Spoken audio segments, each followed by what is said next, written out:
बरेचसे लोक नाही, त्यांनी मेसेज केला मला की जॉईन होता येणार नाही आज. So no worries. Screen visible आहे सगळ्यांना? Yes sir. Yes sir. हा, आपण आतापर्यंत काय काय बघितलंय? आपण क्रिएट स्टेटमेंट बघितलंय. क्रिएट स्टेटमेंटचा यूज कुठे होतो? क्रिएट टेबल करण्यासाठी. Table creation. बरोबर. डेटाबेस मध्ये जर आपल्याला टेबल क्रिएट करायचं असेल तर आपण काय करतो? क्रिएट स्टेटमेंटचा यूज करतो. बरोबर. आता आपल्याकडे बेसिकली ह्या 5 टाईपच्या कमांड्स आहेत. बरोबर, ज्या की आपण एक एक बघतोय. त्यातली आपण सगळ्यात आधी बघितली ती क्रिएट. क्रिएटचा वापर आपण कशासाठी केलाय? टेबल क्रिएट करण्यासाठी. मग त्या टेबल क्रिएट करताना आपण त्याला इनपुट काय काय दिलं होतं? टेबलचं नाव दिलं होतं. बरोबर, क्रिएट टेबल स्टुडंट्स. आणि आपण ब्रॅकेटमध्ये काय दिलं होतं? जे पण कॉलम्स तुम्हाला हवेत ते कॉलमचं आपण डिटेल्स दिले होते, जसे की रोल नंबर. मग रोल नंबर कशा काय डेटा टाईप आहे त्याचा? Number basically. मग फर्स्ट नेमचा डेटा टाईप काय आहे? वॅरकॅर किंवा स्ट्रिंग. आणि त्याचं प्रिसिजन दिलं होतं आपण. प्रिसिजन म्हणजे काय? किती लेंथ, कॅरेक्टर जे आहे त्याची लेंथ किती हवी, हे सगळं आपण स्पेसिफाय केलं होतं. आणि हे सगळे कॉलम दिल्यानंतर आपण काय केलं? ते स्टेटमेंट एक्झिक्यूट झाल्यानंतर टेबलचं स्ट्रक्चर क्रिएट झालं. बरोबर. नंतर आपण कोणती कमांड बघितली ती? एकदा टेबलचं स्ट्रक्चर बनलं तुमचं, है ना? हे स्ट्रक्चर. इन्सर्ट. बरोबर. मग आपण इन्सर्ट कमांडचा यूज केला होता. इन्सर्ट मध्ये आपण काय केलं? हे सगळं डेटा इन्सर्ट केलं. करायचं हे केलं. बरोबर. मग इन्सर्ट स्टेटमेंट कसं आपण यूज करतो? Insert into table name. Value. हा, इन्सर्ट इंटू टेबल नेम घेतो आपण आणि काय म्हणतो? व्हॅल्यूज. व्हॅल्यूज दिल्यानंतर आपण त्या ब्रॅकेटमध्ये ह्या सगळ्या व्हॅल्यूज स्पेसिफाय करतो आणि जिथे स्ट्रिंग आहे त्या आपण सिंगल कोट मध्ये देतो. बरोबर. त्यानंतर आपण हे सगळं व्हॅल्यूज इन्सर्ट केल्यानंतर जर समजा आपल्याला फक्त 2च कॉलम मध्ये इन्सर्ट करायची असेल व्हॅल्यू, फर्स्ट नेम आणि रोल नंबर, मग आपण त्या केसमध्ये काय करतो? इन्सर्ट इनटू ब्रॅकेटमध्ये roll number, first name, bracket पूर्ण, नंतर व्हॅल्यूज, आणि मग फक्त रोल नंबर आणि फर्स्ट नेमच्या व्हॅल्यूज आपण देतो. आणि बाकीच्या 3 कॉलम साठी व्हॅल्यू काय येतात? बाय डिफॉल्ट नल येतात. बघितलं ना आपण ते? आठवतंय? Yes sir. ठीक आहे. त्यानंतर आपण बघितलं होतं अपडेट स्टेटमेंट. जर एखाद्या ठिकाणी आपल्याला नाव चुकलं असेल, ते अपडेट करायचं असेल, किंवा आता फॉर एक्झाम्पल ह्या 6व्या याच्यामध्ये आपल्याला नल व्हॅल्यू नकोय, आपल्याला त्याच्याऐवजी ए हवाय, तर मग आपण ते कसं लिहितो? नलच्या ऐवजी आपण update table number set. Yes, set keyword use करतो आपण. आपण काय करतो? Update table student set division is equals to A. ठीक आहे. आणि ए सिंगल कोट मध्ये देतो कारण ते स्ट्रिंग आहे. ही स्ट्रिंग किंवा व्हॅरकॅर असेल, हे फक्त आज पुरतं मर्यादित नाही येते. आपण सिंगल कोट मध्ये देतो ते नेहमी इथून पुढे लक्षात ठेवायचं. जेव्हा ते येणार ते आपल्याला सिंगल कोट मध्येच द्यायचे. ठीक आहे. मग आपण काय इथे यूज करणार हे एक्झाम्पल मध्ये? Update table student set division is equals to A where roll number is equals to 6. म्हणजे ज्याचा रोल नंबर 6 आहे त्याचे डिव्हिजन काय होईल? ए होईल. बरोबर. हे हे अपडेट झालं. त्यानंतर आपण काय बघितलं होतं? डिलीट बघितलं होतं. एखादी रो जर आपल्याला डिलीट करायची असेल तर आपण काय म्हणतो? Delete from table name. आणि काय स्टेटमेंट वापरतो आपण? वेअर स्टेटमेंट वापरतो.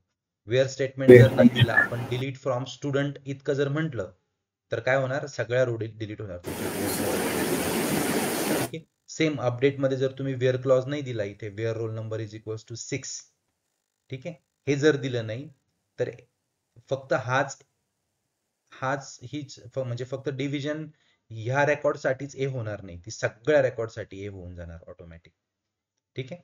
म्हणून वेअर कंडिशन खूप महत्वाची असते. कुठे तुम्हाला अपडेट करायचं आणि कोणती रो डिलीट करायची आहे हे तुम्हाला इथे वेअर कंडिशन स्पेसिफाय करायला लागते. ठीक आहे. कमिट मध्ये काय होतं? आपण जे काम केलंय ते सेव्ह करण्यासाठी आपण काय वापरतो? कमिट वापरतो. बरोबर ना. आणि रोल बॅक काय असतं? अंडू असतं.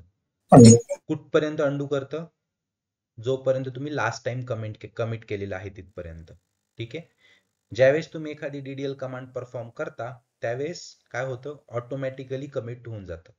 तुम्हाला कमिट करायची गरज नाही पडत. मग कमिट कुठे करायला लागतं तुम्हाला, जेव्हा तुम्ही एखादी डीएमएल परफॉर्म करता. मग डीएमएल मध्ये काय येतं, इन्सर्ट अपडेट डिलीट. ठीक आहे. त्यानंतर आपण ड्रॉप आणि ट्रंकेटचा डिफरन्स बघितला होता. डिलीट, ड्रॉप आणि ट्रंकेट.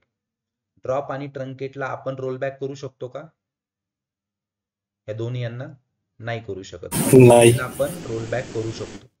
ड्रॉप मध्ये काय होतं, टेबलचं स्ट्रक्चरही जातं आणि आतला data. Along with data. Yes. आणि ट्रंकेट मध्ये काय होतं, पूर्ण डेटा जातो, जो की रोल बॅक करणं पॉसिबल नसतं. डिलीट मध्ये आपण जर डिलीट केलं तर ते आपण रोल बॅक करू शकतो. दुसरी गोष्ट, ट्रंकेट जास्त फास्ट आहे का डिलीट जास्त फास्ट आहे? काय जास्त फास्ट असेल, कुणाचं ऑपरेशन जास्त फास्ट आहे? एक्झॅक्टली, ट्रंकेटचं ऑपरेशन हे डिलीट पेक्षा जास्त फास्टर कन्सिडर होतं. ठीक आहे. जर तुम्हाला 1 मिलियन रेकॉर्ड डिलीट करायचे असतील त्याला वेळ लागेल, पण 1 मिलियन रेकॉर्ड ट्रंकेट करायला कमी वेळ लागेल. परफॉर्मन्स वाईज ट्रंकेट हे नेहमी चांगलं. ठीक आहे. पण मग एकदा जर ट्रंकेट केलं तर तुम्हाला त्या टेबलचं फक्त स्ट्रक्चर उरतं, बाकी काहीही उरत नाही. ठीक आहे. आपला सिलेबस आहे, आपल्याला हे सगळं बघायचं आहे अजून. ठीक आहे. एकदम इझी गोष्टी आहेत ह्या. फक्त माझ्या दृष्टीनं तुम्हाला हे इथपर्यंत समजणं खूप गरजेचं आहे, जे की आपण खूप हळू घेतोय. ठीक आहे. आपण हे सगळं घेतलं, आता आपल्याला बघायचं काय, सिलेक्ट. आज आपण बघणार आहोत सिलेक्ट. ठीक आहे. सिलेक्ट स्टेटमेंट मध्ये तुम्हाला काय काय गोष्टी येतात आपल्या, हे सगळे ऑपरेटर्स आपण यूज करू शकतो सिलेक्ट मध्ये. आता सिलेक्टचा वापर आपण कुठे बघितलाय, मी एक टेबल बनवलाय आपल्यासाठी. आपण काय करतो, select star from EMP. EMP नावाचं टेबल मी आपल्यासाठी बनवलेलं आहे इथे. आता मला एक सांगा तुम्ही, आपण सिलेक्ट स्टार फ्रॉम एम्प्लॉय करत होतो, सिलेक्ट स्टार फ्रॉम स्टुडंट्स करत होतो, त्यावेळेस काय होतं, ज्यावेळेस मी ही क्वेरी फायर करतो आणि ही एक्झिक्यूट करतो, त्यावेळेस होतं काय, त्यावेळेस जो पण तुमचा टेबल आहे तो टेबल अलॉंग विथ डेटा तुम्हाला दिसतो. बरोबर. आता जर माझ्याकडे मिलियन्स ऑफ रेकॉर्ड असतील तर मला पहिले 100-200 दिसतील, मग परत मी खाली स्क्रोल करेल, मग आणखी दिसत चालतील, असं होत चालतं. ठीक आहे. लक्षात आलं. सिलेक्ट स्टार फ्रॉम एम्प्लॉई केल्यानंतर काय होतं, पूर्ण टेबल तुम्हाला दिसला. पण आता तुम्ही इथे लक्ष द्या, मी ज्यावेळेस स्टार म्हणतोय त्यावेळेस माझ्या टेबलमध्ये किती कॉलम आहेत, 5. हे पाचीच्या पाचही कॉलम तुम्हाला दिसले. पण जर मला हे 5 कॉलम डिस्प्ले नाही करायचे, मला फक्त काय डिस्प्ले करायचंय, employee ID, first name, last name आणि डिपार्टमेंट. सॅलरी मला डिस्प्ले नाही करायची. मग मी काय करणार हो, मी काय करणार, इथे येणार employee ID, first name, last name आणि काय, डिपार्टमेंट. झालं. याला एक्झिक्यूट केलं. हे बघा, हे कशाने सेपरेट आउट केले सगळे कॉलम्स, कॉमानी. डिपार्टमेंट नंतर कॉमा दिलाय का, नाही. किती छोटे छोटे. हॅलो, सॅलरी दिसले का, नाही. जर तुम्हाला डिपार्टमेंटही नको, निवडून टाका या डिपार्टमेंटला. ठीक आहे. याला एक्झिक्यूट करा. आलं, एम्प्लॉई आयडी, फर्स्ट नेम आणि लास्ट नेम. मग तुमच्या लक्षात आलं असेल, ज्यावेळेस मी स्टार वापरतो त्याचा अर्थ काय होतो, सगळे कॉलम्स. स्टार म्हणजे काय, ऑल कॉलम्स. या टेबलमध्ये जर 50 कॉलम असतील तर सगळे तुम्हाला इथे दिसणार. इकडून तुम्हाला स्क्रोल करायला लागणार, एक्सेल सारखं पुढे राईट स्क्रोल करायला लागणार. बरोबर. हे सगळे दिसणार, पण मला सगळे नकोय. मग मी स्पेसिफाय करू शकतो, एम्प्लॉई आयडी हवाय, फर्स्ट नेम हवाय, लास्ट नेम हवंय, सॅलरी हवंय. ठीक आहे. आता जर मी एम्प्लॉई आयडी घेतलं, फर्स्ट नेम घेतलं, लास्ट नेम घेतलं, सॅलरी आणि डिपार्टमेंट घेतलं, सॅलरी आणि डिपार्टमेंट घेतलं, तर दोन्ही क्वेरीचा आउटपुट मध्ये काही फरक येईल का, या केसमध्ये काही आउटपुट मध्ये फरक येईल का, हो, नाही, नाही येणार ना. तोच डेटा तुम्हाला भेटेल. सिलेक्ट स्टार फ्रॉम एम्प्लॉई, ह्या स्टारनी काय केलं, सगळे कॉलम तुम्हाला दिले आणि इथे तुम्ही सगळे कॉलम टाईप केले, म्हणजे आउटपुट मध्ये काही डिफरन्स नाहीये. फक्त तुम्ही इथे स्टारच्या ऐवजी, तुमच्या लक्षात आलं ना, जो कॉलम हवा तोच ठेवू शकतात. तर मला लास्ट नेम नाही डिस्प्ले करायचं, मग मी नाही केलं. हे बघा. पण सिलेक्ट स्टेटमेंट हे काय करतं, कोणत्या कोणत्या स्टेटमेंट मध्ये येतं, कोणत्या लँग्वेज मध्ये येतं? DDL, DML. DRL. हा, मग त्याचा फुल फॉर्म काय होतो DRL चा? Data रिट्रायव्हल language. रिट्रायव्ह करतो, सिलेक्ट चूज. हा, रिट्राईव्ह म्हणजे काय? मेन टेबल मधून डेटा काढून आणतो आणि तुम्हाला थोडक्यात दाखवतो. इथे दाखवलाय त्यांनी, बरोबर. पण मेन टेबल मध्ये काही चेंज करतं का ते? नाही. टेबल मधले आपला जो select star from employ table तसाच आहे, पण दाखवताना मला काय दाखवलं त्यांनी? मला फक्त हे 4 कॉलम दाखवले दाखवताना. पण मेन टेबल मध्ये काही त्यांनी चेंजेस केलेत का? नाही. फक्त रिट्राईव्ह करून तुम्हाला दाखवलं, त्या टेबल मधली तेवढीच माहिती त्यांनी काय केली? शो केली तुम्हाला. ठीक आहे, हे समजलं. सिलेक्ट स्टार फ्रॉम एम्प्लॉय काय असतं आणि select first name last name म्हणजे काय. इथपर्यंत सोबत आहे सगळे? येस. Yes sir. प्रसाद समजतंय?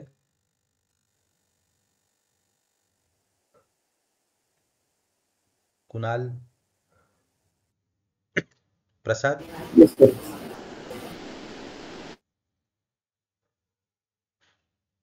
प्रसाद आहे का?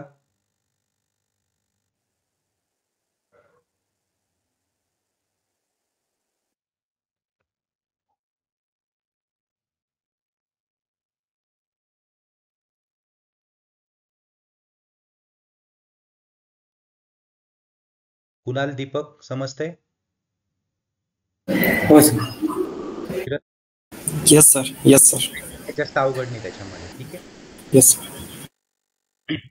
Employ ID, first name, salary आणि डिपार्टमेंट हे 4 कॉलम आपण त्यातून काय केले? सिलेक्ट केले. आणि सिलेक्ट स्टार फ्रॉम एम्प्लॉय ज्यावेळेस बोलतो त्यावेळेस सगळे कॉलम तुम्हाला दिसणार इथे. ठीक आहे.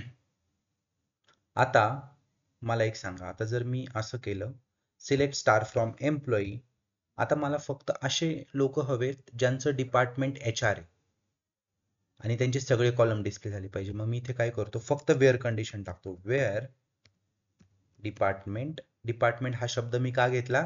बिकॉज ते एक कॉलमचं नाव आहे. ठीक आहे. Department is equals to HR. लक्षात आलं का काय केलं मी? Select star from employee where department is equals to HR. म्हणजे HR डिपार्टमेंट मधल्या सगळ्या एम्प्लॉईची मला माहिती आली पाहिजे. पण माझं HR काय? HR is string, right? मग मला हे सिंगल कोट मध्ये द्यायला लागेल. लक्षात आलं? मग HR मध्ये किती लोक आहे आपल्याकडे? बघा, एकच आहे. बरोबर ना धीरज? HR मध्ये किती लोक आहेत आपल्याकडे? Yes sir. एकच लोक आहे आपल्याकडे. Select star from employ. हे बघ, आता मी काय केलं? सिलेक्ट स्टार फ्रॉम एम्प्लॉय आणि वेअर कंडिशन टाकली पुढे. म्हणजे काय केलं? ज्यांचं डिपार्टमेंट फक्त HR आहे त्यांनाच मी आउटपुट मध्ये डिस्प्ले करतो आता. ठीक आहे. तर ही क्वेरी एक्झिक्यूट केली तर फक्त तेवढंच तुम्हाला डिस्प्ले झालं. बघा, मग जर आता ही क्वेरी माझ्याकडे एक 10 लाख रेकॉर्ड्स आहेत, बरोबर? 10 लाख रेकॉर्ड वरती जर मी ही क्वेरी फायर केली तर मला फक्त HR डिपार्टमेंट मधले जेवढे 5-50 लोक असतील त्यांचीच इन्फॉर्मेशन तुम्हाला तिथे डिस्प्ले होईल. बरोबर ना? म्हणजे डेटा रिट्राईव्ह करणं सोपं आहे ना सिलेक्टचा यूज करून. आता तुमच्याकडे 8 रेकॉर्ड आहे म्हणून तुम्हाला समजतं की याच्यात HR एकच आहे, मग तो एकच दिसला. पण जर एक 10 लाख रेकॉर्ड असेल तर काय? ठीक आहे. आता तुम्ही मला सांगा, ज्यांची सॅलरी 25,000 आहे, मला ते लोक हवेत, मग मी कसं क्वेरी करणार? तुम्ही सांगा. हा माझा टेबल आहे, मी तुमच्यासाठी एम्प्लॉय टेबल आहे.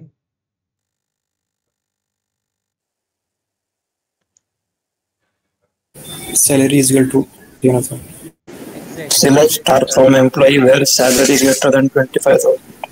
Select star from employ Where where clause मध्ये चेंजेस केले. salary सॅलरी वरती हाँ चेंजेस नाही.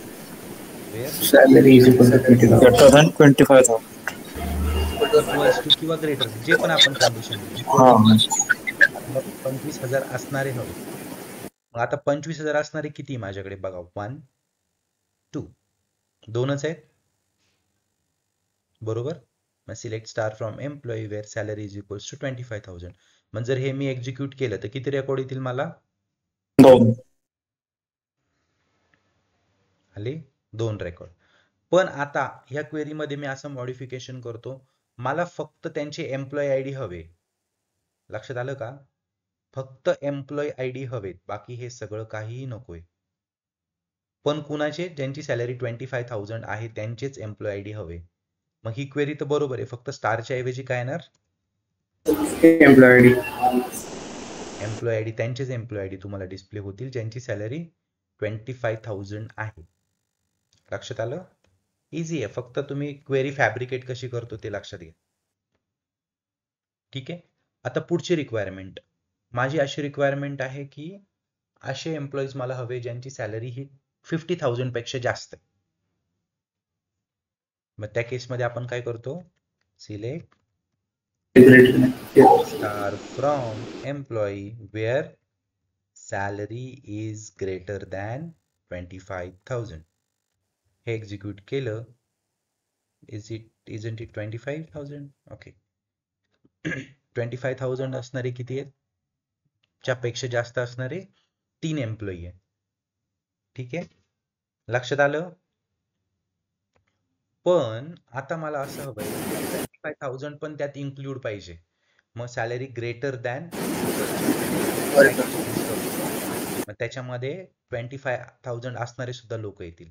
काय इथे केलं? फक्त greater than equal to. Select star from employee where salary greater than equals to 25,000.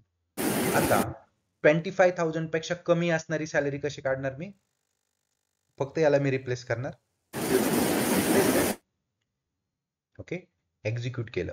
25,000 पेक्षा कमी सॅलरी असणारे लोक, 25,000 आणि त्याच्यापेक्षा कमी असणारे लोक कसे काढणार? मग इक्वल्स टू देणार फक्त, लेस दॅन इक्वल्स टू. ठीक आहे, हे म्हणजे फक्त तुम्हाला हे सगळे ऑपरेटर्स यूज करायचे. कोणते ऑपरेटर्स आहेत? ग्रेटर दॅन ऑपरेटर आहे, लेस दॅन ऑपरेटर आहे तुमचा. काय म्हणता? Inequality operator. हा, बरोबर.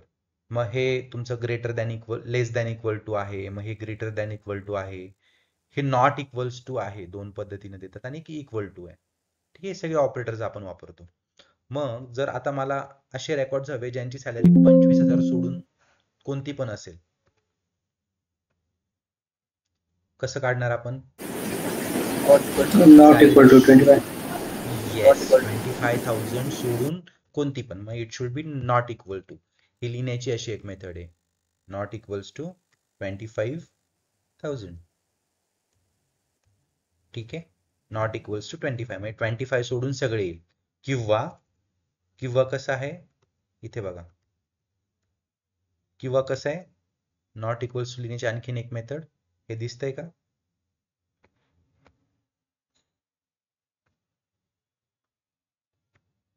ही एक मेथड आहे. आपण असंही करू शकतो, किंवा salary is not equals to 25,000. मग त्याचं आउटपुट आणि याचं आउटपुट सेम असतं, अर्थ एकच आहे. ठीक आहे, हे ऑपरेटर समजले तुम्हाला? Greater than equals to, less than equals to, not equal to आणि इक्वल टू.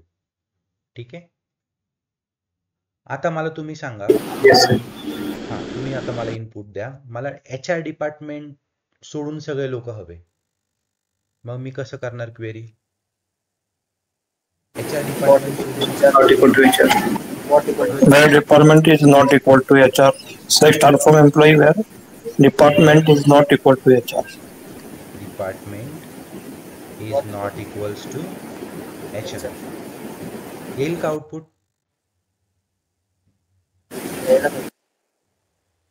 HR ला सिंगल कोट मध्ये टाका. ठीक आहे, सिंगल कोट मध्ये टाकतो. व्हेरी गुड, हे एक व्हेरी गुड ऑब्झर्वेशन. अजून आता सांगा, येईल का? बघा, याच्यामध्ये HR आला, पण वास्तविक पाहता आपल्याला HR यायला पाहिजे होता का? नाही. पण तुम्हाला मी काय सांगितलंय, आपला डेटा जो आतमधला असतो, big pages, capital letters. Yes, आतला डेटा जो आहे तो जसा आपण इनपुट दिलाय तसाच हवा. मग जर मी HR कॅप्स मध्ये दिलाय तर तो कॅप्स मध्येच हवा मला. मग आता तो सोडून येईल तुम्हाला. बघा, आला का तो सोडून? असं आहे, लक्षात आलं? इझी आहे.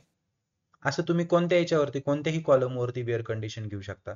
Where first name is not equals to Sai, where last name is not equals to Patil, where last name is equals to Pal, हे सगळं घेऊ शकता तुम्ही. ठीक आहे. मग हे सगळे ऑपरेटर्स आपल्याला यूज करायचे. सिलेक्ट सोपा आहे ना, सिलेक्ट मध्ये काय नाही आहे, खूप इझी आहे सिलेक्ट. ठीक आहे. आपण सिलेक्ट मधली पुढची गोष्ट घेऊया आणखी. ठीक आहे.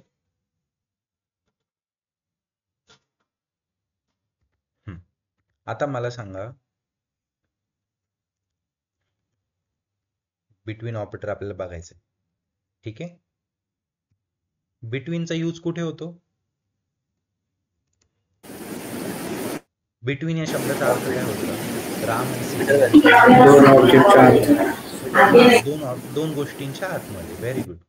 मग जर मी आता असं म्हटलं की मला एक सर्टन रेंज द्यायची आहे, for example salary find out करायची आहे, जे की 25,000 आणि 25,000 आणि 75,000 यांच्यामध्ये असणारी सॅलरी किती लोकांची सॅलरी आहे. मग मी त्या केसमध्ये काय करणार? बिटवीन यूज करणार. सोपं आहे. फक्त वेअर कंडिशन नंतर आपल्याला बिटवीन यूज करायचा असतो. पहिलं आपलं सगळं सेमच असतं. Select star from employee, where काय येणार? Where salary between,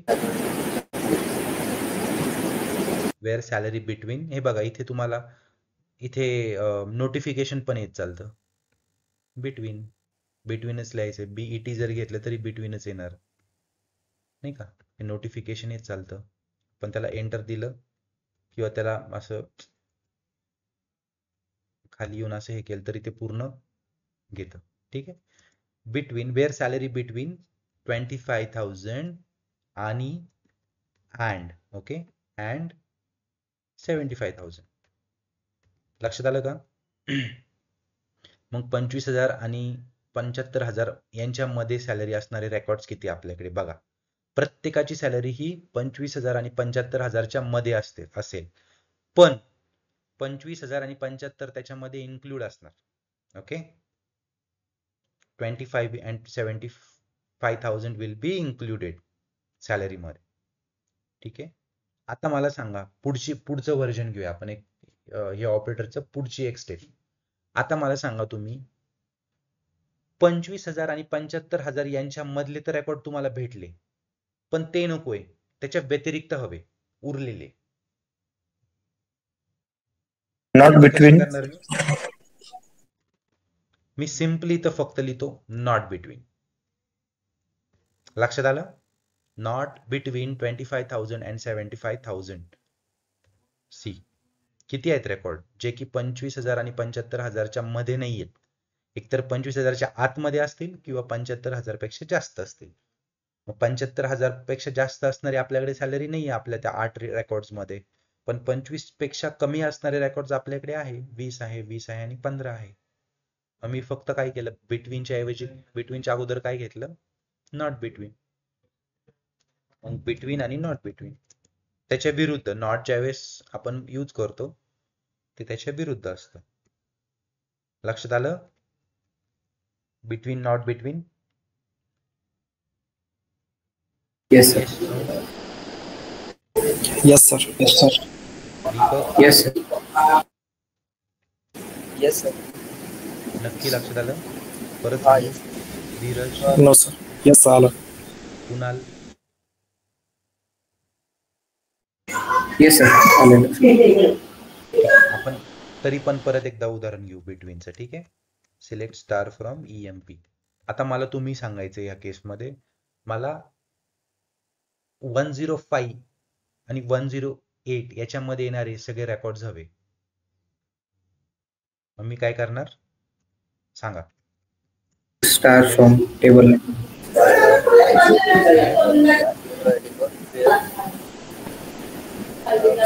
EMP ID between 105 and 108.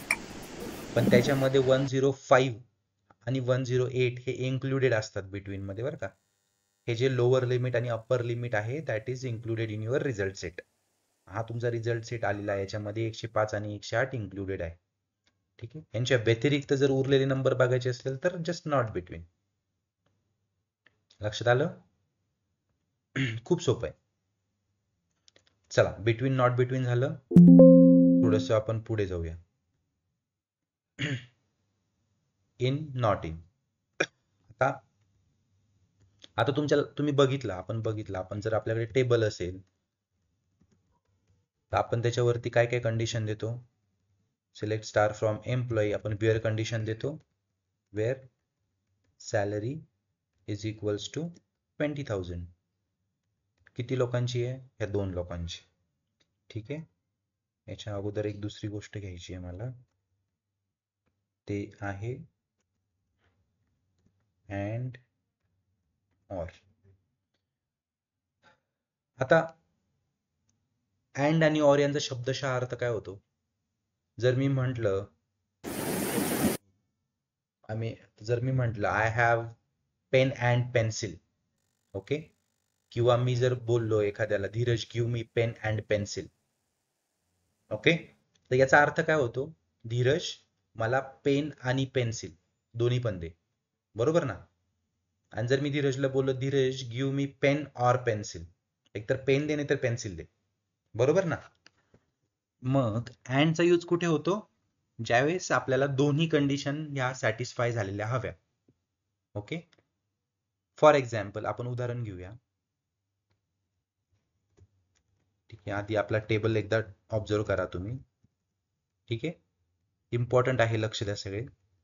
आपला एम्प्लॉय टेबल आहे. ठीक आहे, आता मी काय बोललं, वेअर कंडिशन मध्ये salary is equals to 20,000. Okay, and ठीक आहे, and salary is equals to 20,000 तर पाहिजेच, बरोबर.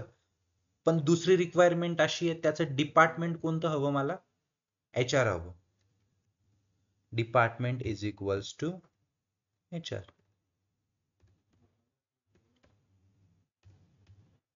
ठीक आहे, मग आता 2 कंडिशन दिलेल्या आहे वेअर मध्ये, salary is equals to 20,000 and department is equals to HR.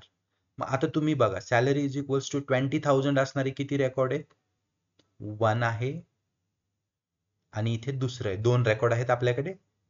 मग या 2 रेकॉर्ड मध्ये आणखीन एक कंडिशन दिलेली आहे, and department is equals to HR. मग हे दोन्ही कंडिशन सॅटिस्फाय झाले पाहिजे. असं रेकॉर्ड पाहिजे की ज्याची सॅलरी पण 20,000 आहे आणि ज्याचं डिपार्टमेंट पण HR आहे. मग असे किती रेकॉर्ड्स आहे आपल्याकडे? ज्याची सॅलरी पण 20,000 आहे आणि डिपार्टमेंट पण HR आहे, हे एक आहे. आणि हे 20,000 आहे पण याचं डिपार्टमेंट कोणतं आहे? मॅनेजर आहे, बरोबर. मग हे रेकॉर्ड येणार का? नाही, बिकॉज अँड म्हणजे काय? अँडच्या अगोदरची कंडिशन पण फुलफिल झाली पाहिजे, नंतरची पण झाली पाहिजे. असं आपल्याकडे एक रेकॉर्ड आहे जे की दोन्ही कंडिशन फुलफिल करतं, जे की आहे दिस 101. सॅलरी 20,000 आहे आणि डिपार्टमेंट पण HR आहे. ठीक आहे, आपल्याकडे दुसरं एक रेकॉर्ड होतं ज्याची सॅलरी 20,000 होती पण डिपार्टमेंट HR नव्हतं. मग दोन्ही कंडिशन तिथे फुलफिल होत नव्हत्या, म्हणून ते रेकॉर्ड तुम्हाला आउटपुटला आलं होतं का? नाही. एकच रेकॉर्ड आहे जे की दोन्ही कंडिशन सॅटिस्फाय करतं. आणि अँड म्हणजे काय? दोन्ही कंडिशन सॅटिस्फाय झाल्या पाहिजे, सॅलरी पण 20,000 पाहिजे आणि डिपार्टमेंट पण HR पाहिजे. कळालं? ठीक आहे, yes no? Yes, sir. Yes, sir. आता फक्त ऑर अँडला मी रिप्लेस करतो बाय युझिंग ऑर ऑपरेटर. ऑरचा अर्थ काय होतो? किंवा. ठीक आहे, सॅलरी तर 20,000 चालेल आपल्याला. ठीक आहे, सॅलरी इज इक्वल्स टू 20,000 पाहिजे किंवा department is equals to HR पाहिजे. मग किंवा HR च्या ऐवजी मी काय करतो, I take a new data set, manage. ठीक आहे, आता किती रेकॉर्ड यायला पाहिजे आउटपुटला आपल्याला? 2. कोणते रेकॉर्ड्स? एक HR वाला आणि एक मॅनेजर वाला. म्हणजे याच्यामध्ये 20,000 सॅलरी आहे असं, किंवा मॅनेजर वाला. बरोबर. आता याची सॅलरी 20,000 आहे, मी आता याला एक्झिक्यूट करतो. ठीक आहे, आपल्याकडे 20,000 सॅलरी असणारी किती आहेत? 20,000 सॅलरी असणारे 2 आहेत, बरोबर. पण मी काय बोललोय, ऑर एकतर ही कंडिशन जे सॅटिस्फाय करतील ते पण मला आउटपुटला येणार. म्हणजे ज्यांची सॅलरी 20,000 आहे ते तर मला आउटपुटला आलेच, पण ज्यांची सॅलरी 20,000 नाहीये पण ज्यांचं डिपार्टमेंट मॅनेजर आहे, लक्षात आलं का? दोघांपैकी कोणतीही एक कंडिशन ऑर म्हणजे काय, एकतर ही कंडिशन सॅटिस्फाय करा किंवा ही करा. दोघांपैकी दोन्ही कंडिशन सॅटिस्फाय झाल्या पाहिजे असं काही नाहीये. पण जर दोन्ही लकीली सॅटिस्फाय झाल्या तर इट्स वेल अँड गुड. आपल्या दोन्ही कंडिशन कोणत्या रेकॉर्ड मध्ये सॅटिस्फाय होत आहे? 103. येस, 20,000 आणि डिपार्टमेंट मॅनेजर मध्ये आपल्या दोन्ही कंडिशन सॅटिस्फाय होत. लक्षात आलं का? ऑर म्हणजे काय, कोणतीही एक कंडिशन सॅटिस्फाय झाली पाहिजे, आणि अँड म्हणजे काय, तुमच्या दोन्ही कंडिशन किंवा जितक्या कंडिशन असतील त्या सगळ्या सॅटिस्फाय झाल्या पाहिजे. लक्षात आलं बाकीच्यांना? Dheeraj, Deepak, yes sir. Kunal, yes sir. लक्षात आलं? ऑर म्हणजे काय, फक्त की अँड म्हणजे काय, तुमच्या दोन्ही कंडिशन झाल्या पाहिजे सॅटिस्फाय, अँड ऑर म्हणजे काय, ऍटलिस्ट एक कंडिशन सॅटिस्फाय झाली पाहिजे. ठीक आहे? अँड आणि ऑर इझी आहे ते, फक्त तुम्हाला प्रॅक्टिस करायला लागणार त्याचं. ओके, पुढे आपल्याला बघायचं आहे इन नॉट इन. ओके, आता मी असं लिहितो बघा, सिलेक्ट स्टार फ्रॉम एम्प्लॉई. आता मला असे एम्प्लॉई तुम्ही शोधून द्या की ज्यांचं फर्स्ट नेम एकतर राम आहे, नाहीतर साई आहे, नाहीतर मानसी आहे. काय काय हवंय? फर्स्ट नेम एकतर साई आहे, नाहीतर राम आहे, नाहीतर मानसी आहे. ठीक आहे, मग त्या कंडिशन मध्ये कशी क्वेरी करू शकतो आपण, कोण सांगेल मला? असे रेकॉर्ड मला हवे ज्यांचं फर्स्ट नेम राम पाहिजे किंवा साई पाहिजे किंवा मानसी पाहिजे. जर एक असतं तर कसं केलं असतं आपण? जर समजा राम असतं तर कसं केलं असतं? कसं केलं असतं? Next star from employee where Ram घेतलं. Where first name is equals to Ram. बरोबर ना? असं केलं असतं तर मला ते रामवाला रेकॉर्ड मिळालं असतं. बरोबर, लक्षात आलं? Where first.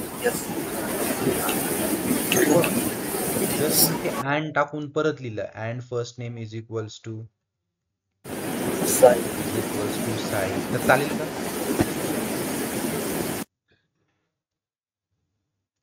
चालेल का असं? नाही ना, कारण असं कोणतंच रेकॉर्ड नाहीये ज्याच्यामध्ये फर्स्ट नेम राम आणि साई एका रेकॉर्ड मध्येच हे दोन्ही कंडिशन सॅटिस्फाय होईल, नाहीये.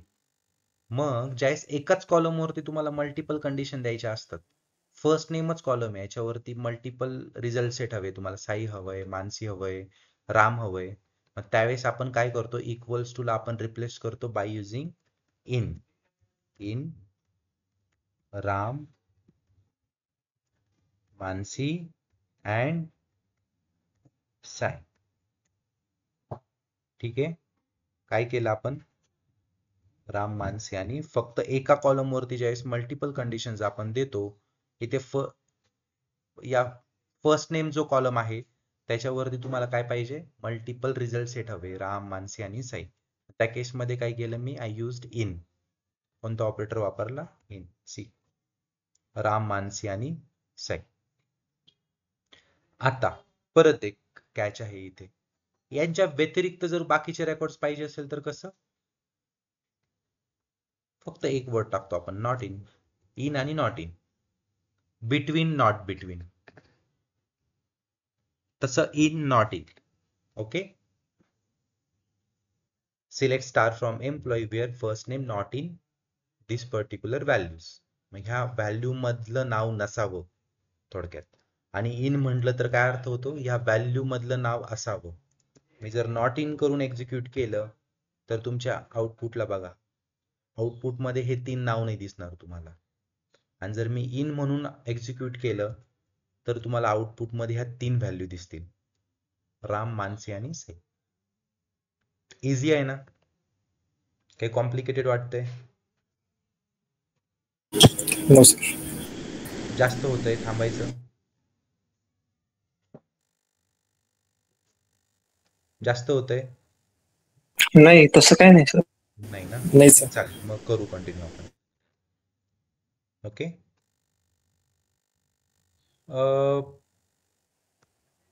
ठीक आहे, म्हणजे सिलेक्ट मध्ये तर मला वाटतं एवढंच आहे.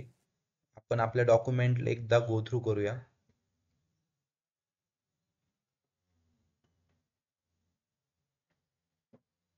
आपल्या select statement second third page वरतीच आहेत सगळे.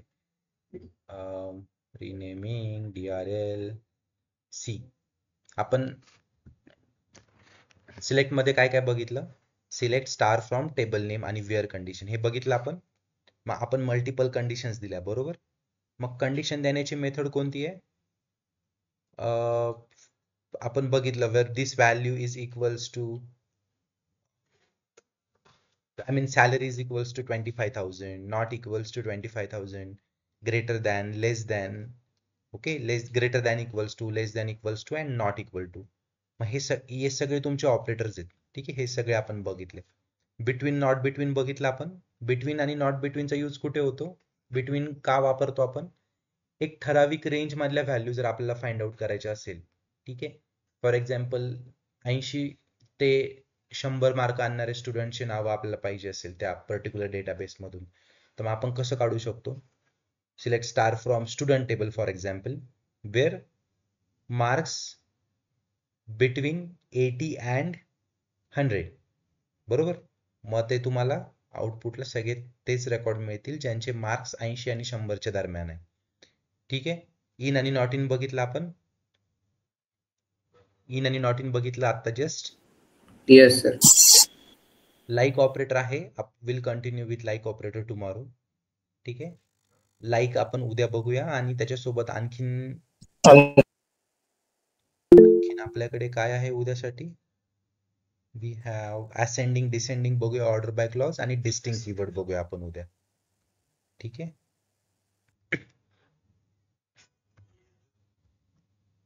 ठीक आहे. मग आज आपण अँड बघितलं, बरोबर, आणि ऑर बघितलं. अँड आणि ऑर बघितलं. नॉट पण बघितलं आपण. नॉट इन मध्ये, परत नॉट बिटवीन मध्ये बघितलं आपण, बरोबर.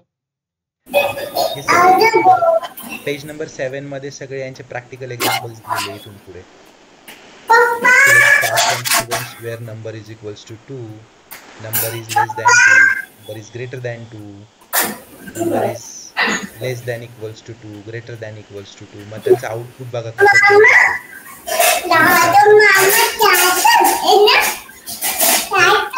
Number is greater than equals to 2.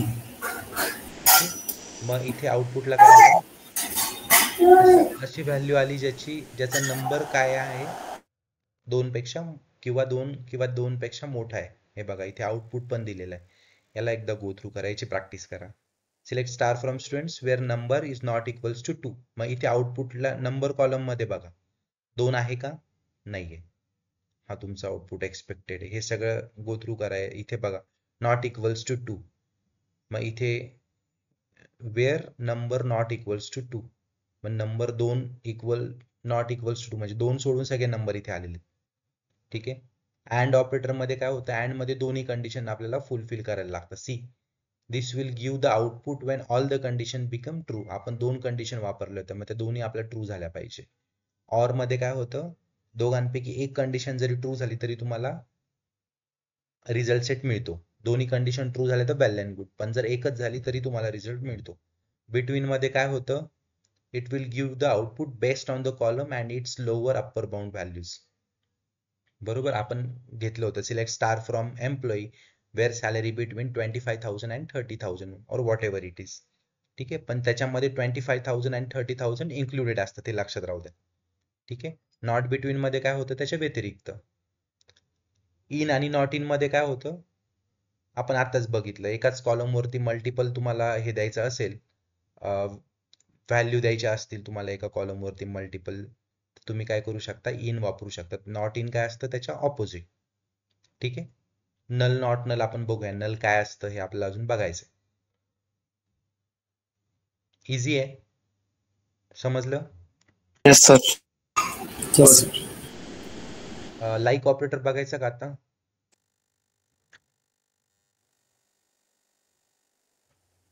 चालेल ना. बाकीच्यांचं काय मत आहे? धीरज, दीपक, कुणाल?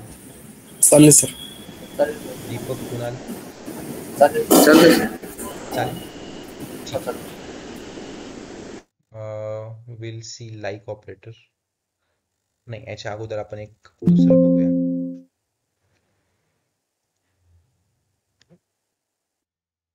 ठीक आहे, will go for like operator, no worries.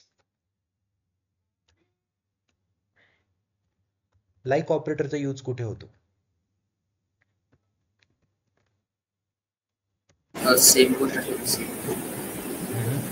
Same same record वगैरे किंवा सेम डेटा. हा, ठीक आहे. जसं आपण इक्वल टूच्या ऐवजी आपण लाईक यूज करू शकतो. फर्स्ट एक्झाम्पल आहे सी. जर मी असं म्हटलं, सिलेक्ट स्टार फ्रॉम, आपला टेबल आहे, select star from EMP where salary like 20,000. ठीक आहे, मग आले 20,000 चे रेकॉर्ड. मग मी काय केलं, इक्वल टूच्या ऐवजी लाईक यूज केला होता. ठीक आहे, दॅट्स फाईन. पण लाईकचा मेजॉरिटी ऑफ यूज कुठे होतो? जर एखादा कॉलम असेल, त्या कॉलम मध्ये स्पेसिफिक व्हॅल्यू आपल्याला फाइंड आउट करायची असेल, तर आपण लाईकचा यूज करतो. फॉर एक्झाम्पल, असे रेकॉर्ड्स मला हवेत ज्यांच्या नावाची सुरुवात R लेटर पासून होते. ठीक आहे, find the first name of employees. ठीक आहे, एम्प्लॉई टेबल आहे आपला, where first name starts with letter R. आता मी जर परत त्याला आपला टेबल बघितला, तर तुम्ही मला सांगा, कॅपिटल R पासून किती नावं सुरू होतात? किती रेकॉर्ड्स असे ज्यांचं फर्स्ट नेम हे कॅपिटल R आहे, किंवा मी I just take it as capital S. किती रेकॉर्ड्स आहेत ज्यांचं फर्स्ट नेम हे कॅपिटल S पासून सुरू होतं? फर्स्ट नेम कॅपिटल S पासून सुरू होणारी किती नाव आहेत? 3. एक तर साई आहे, स्वाती आहे आणि सागर. ठीक आहे, आता हे ज्यावेळेस तुम्ही एखादा थेरॉटिकल इंटरव्ह्यू देणार असेल किंवा तुमचं असेसमेंट होत असेल, त्यावेळेस याच्यावरती 1 ते 2 प्रश्न हे हमखास असतात लाईक ऑपरेटर वरती. त्यामुळे ज्यावेळेस तुम्ही मे बी स्किल असेसमेंट असेल तुमची सिक्वल वरती, तर याच्यावरती तुम्ही प्रश्न एक्सपेक्ट करू शकता. ठीक आहे, आता बघा मी कसं करतो. Select star from employee where condition where first name काय आहे? फर्स्ट नेम हे कॉलमचं नाव आहे, बरोबर? फर्स्ट नेम काय आहे? कॉलमचं नाव. हे कॉलम आहे ना तुमचं first name. Okay, first name like. First name like म्हणजे काय? That should start with letter S and end with anything. Okay, बघा कसं दिलं मी. काय म्हटलं? It should start with capital S and it should end with anything. पुढे कितीही अक्षर असून ते एंड कशानेही हो. सो असं लिहायचं नेहमी. It should start with capital S. Okay, त्यानंतर हे पर्सेंटेज का दिलंय?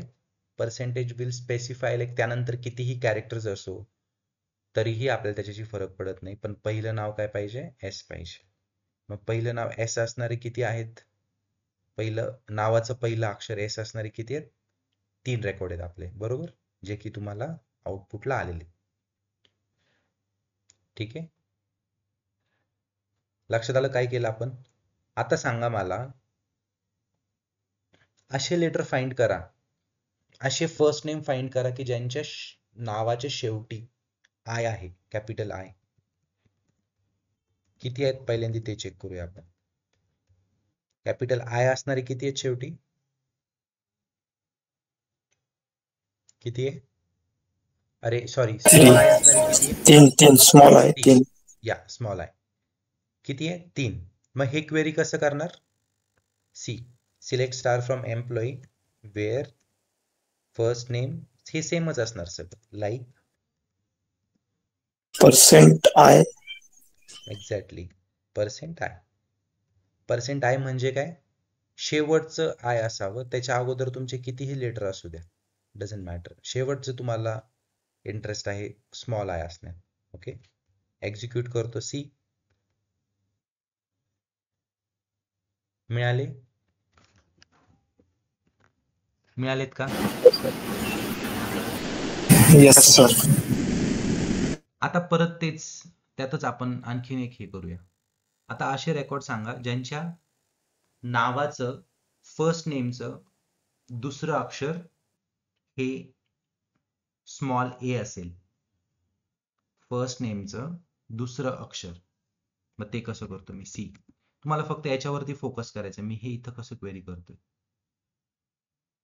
बाकी हे तर सेमच आहे. सिलेक्ट स्टार फ्रॉम एम्प्लॉई, जो की आपला एम्प्लॉई टेबल आहे. वेअर फर्स्ट नेम, कॉलमचं नाव लाईक ऑपरेटर यूज केलं आपण. Select star from employee where first name like. काय हवंय मला, नावाचं दुसरं लेटर हे स्मॉल ए हवंय. मग मी काय करतो, पहिला एक अंडरस्कोर देतो, त्यानंतर स्मॉल ए लिहितो. दुसरं लेटर जर स्मॉल ए असेल, त्यानंतर कितीही लेटर आले तर मला त्याच्याशी हे नाही आहे, आय डोंट केअर. त्यानंतर कितीही लेटर येऊ, काही काहींच्या ह्याच्यामध्ये 4-5 लेटर असतील ए नंतर, मग ते डझंट मॅटर. ठीक आहे, मग ते अँड म्हणजे काय, याच्यानंतर कितीही लेटरच असो डझंट मॅटर, पण दुसरं लेटर पहिलं अंडरस्कोर दिलं म्हणजे हे काय, पहिलं लेटर इथे कोणतंही असो, दुसरं ए असावं, त्यानंतर काही असो. ठीक आहे, या दिस वे. मग किती आहेत ज्यांच्या नावाच्या दुसरं लेटर हे ए आहे, 4 आहे. ओके, नावाचं तिसरं लेटर हे एन असणारे कसे काढायचे, आता तुम्ही सांगा. तिसरं लेटर बरं का. Select star from employee where, हे कॉमन असणार असेल. Like double space. Double underscore. Okay, double underscore. काय हवंय सर? पहिलं हे, दुसरं हे, तिसरं काय हवं, एन, आणि M. त्यानंतर कितीही लेटर असो, %. त्यानंतर कितीही लेटर असो. सी, किती आहेत आपल्या मानसी नाव आहे ज्याचं काय आहे, नावाचं तिसरं लेटर हे एन आहे. लक्षात आलं?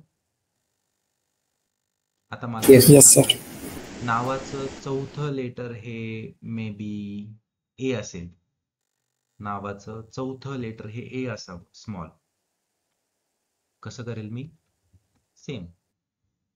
Select star from employee where first name like, 3 underscore. First, second, third. Okay, fourth एक. लेटर हे काय असावं, ए. त्यानंतर Person. कितीही लेटर असो. ठीक आहे, एक्झिक्यूट दिस. आता बघा एरर का आला, ज्यावेळी एक्झिक्यूट करतो चेंज होतो. हा कलर, ब्ल्यू कलर तिथून उठून इथपर्यंत येतो बघा. दिसतंय का, म्हणजे काय केले, हे दोन क्वेरी सेपरेट आउट नाही झाले, त्यासाठी आपल्याला सेमीकॉलन द्यायला लागतो. आता याला एक्झिक्यूट करतो. आलं, नावाचं चौथं लेटर हे काय आलंय, ए आलंय. असंच आपण 5वं, 6वं, 7वं लेटर करू शकतो, फक्त तितके अंडरस्कोर आपल्याला द्यायला लागते. आता तुम्ही मला सांगा, असे रेकॉर्ड्स मला सांगा की ज्यांच्या नावात शेवटून दुसरं लेटर, बरं का, आता उलट जायचं, शेवटून दुसरं लेटर काय आहे, शेवटून दुसरं लेटर हे ए पाहिजे, स्मॉल ए. सेकंड लास्ट लेटर, मग सेकंड लास्ट लेटर ए असणारे किती लोक आहे, हे बघा, लास्ट पासून मोजा. फर्स्ट, सेकंड, ए आहे ना, मग 1. शेवटून दुसरं ए आहे, दुसरं 2 इथे आहे का, नाही नाही नाही नाही नाही. सागर मध्ये आहे बघा, शेवटून दुसरा ए आहे. 3 रेकॉर्ड मला यायला पाहिजे.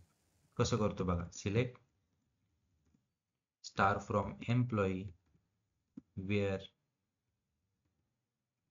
फर्स्ट नेम लाईक, हे सगळं सेम असणार आहे, फक्त इथे जे चेंजेस करतोय ना, हे जर तुम्हाला कळाले की मी काय चेंजेस केले प्रत्येक केससाठी. तर कोणतंही एक्झाम्पल येऊ द्या, कोणतीही क्वेरी येऊ द्या, तुमच्या लक्षात येईल. फक्त हे लॉजिक समजून घ्या. शेवटून बघा, बरोबर ए हवं, शेवटून दुसरं, मग शेवट एक अंडरस्कोर दिला, बरोबर, आणि त्याच्या अगोदर कितीही लेटर्स असू दे. आलं का लक्षात?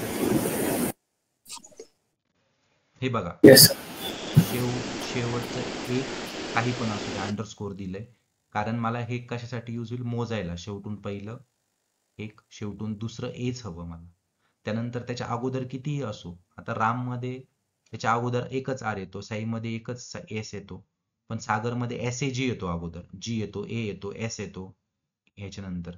मला त्याच्याशी काही घेणं नाही, किती पण लेटर असू दे त्याचे. बेसिकली माझा एजेंडा काय, शेवटून दुसरं मला ए हवं, त्याच्या अगोदर काही पण असो.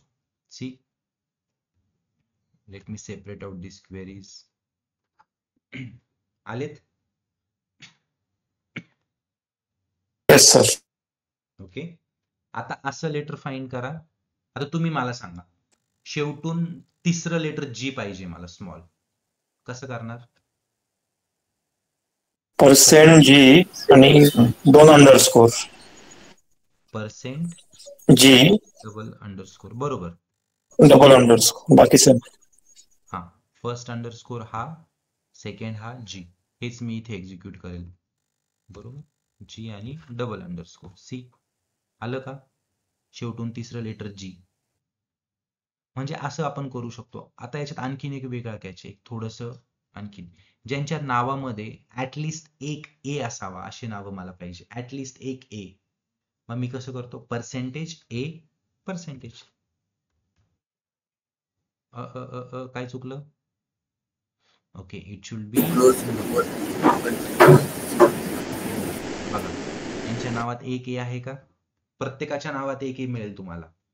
2 ए पाहिजे असेल तर कसं केलं, पर्सेंटेज ए पर्सेंटेज ए पर्सेंटेज. ओके, हे एक लॉजिक आहे. 2 ए आहे याच्यामध्ये, ठीक आहे. आता अशी नावं हवी ज्याच्यात पहिल्यांदी एन आला पाहिजे, नंतर ए आला पाहिजे.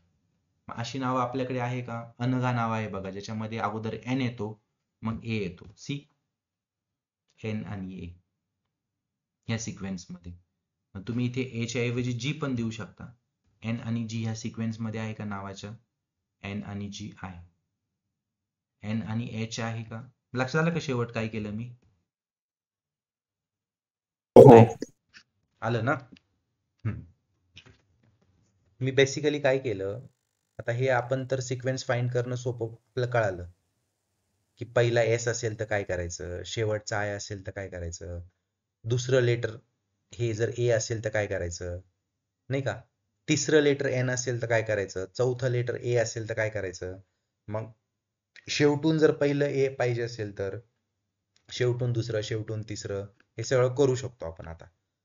पण जर एखाद्याच्या नावामध्ये आपल्याला ए फाइंड आउट करायचंय, फक्त एक सिंगल ए, तर मी असं करतो. 2 ए फाइंड करायचे असेल तर ए ए असं. मग अनघा हे नाव आहे आणि सागर हे नाव आहे ज्याच्यामध्ये 2 ए आहेत बघा, ए आहे, परत इथे एक ए आहे. अनघामध्ये इथे एक ए आहे आणि इथे एक ए आहे, बरोबर ना?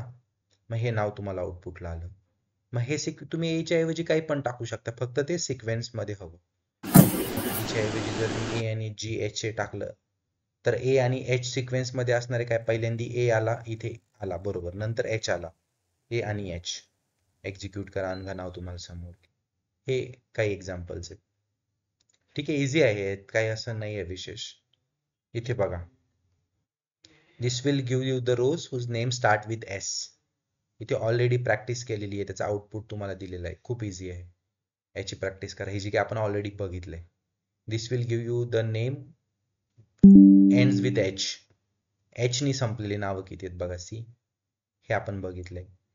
मग ज्याचं नावाचं सेकंड लेटर काय ए आहे, स्मॉल, ते आपण बघितले, सी, स्मॉल ए आहे सगळ्यांचं. तिसरं लेटर हे डी आहे, ते पण आपण बघितलं, ठीक आहे. आणि एंडिंग पासून इथं थोडंसं वेगळ्या मेथडने दिलेलं आहे, हे एकदा बघून घ्या.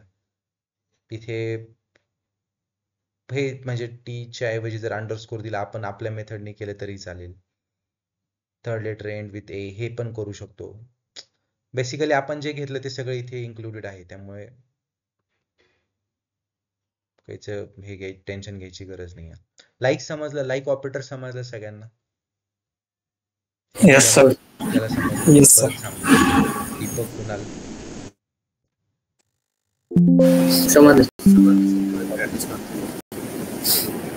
चलो फिर technical will continue tomorrow with the sir याची रेकॉर्डेड व्हिडिओ टाकणार का? आहे आता